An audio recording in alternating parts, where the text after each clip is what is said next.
J. Ramakrishna. Good morning, students. Today's topic is image formed by convex mirror and concave lens. The nature of the image formed by these two systems will be same. They behave like twins by their behavior. Let us see. I am taking here convex mirror and here I am taking concave lens. This is the symbol of concave lens.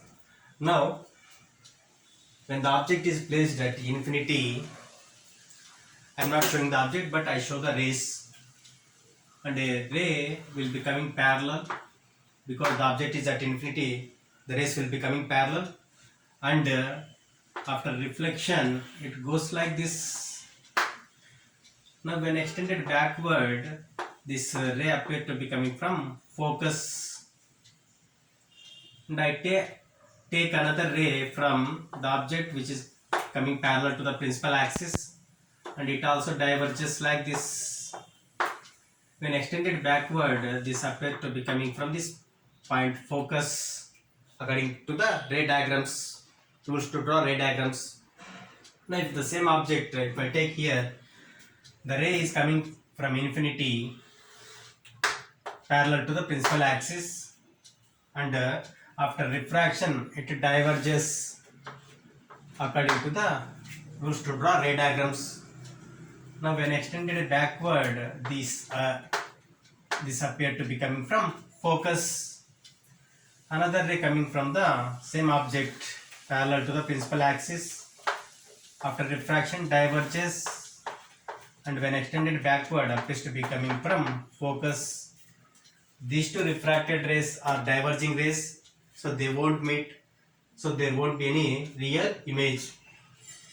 But if you observe these two rays, they appear to be coming from this point where we get virtual image, because this is virtual intersection. Here also it is virtual intersection. If we write the properties of the image formed, magnification will be very less. It means that it is a diminished image. So magnification is less than 1, far less than 1, and it is virtual image because the rays appear to be meeting, and it is erect image. With respect to the object, image will be erect, and the position of the image is at focus. At focus it is formed. Now if I take the object anywhere between infinity and pole, and anywhere between infinity and the optical center where the image is formed. Now I take a ray which is parallel to the principal axis, and it diverges, and when extended backward it appears to be coming from focus. And another ray I take that is passing through center of curvature. This is real part and this is a virtual part, and we know that this ray retraces its path.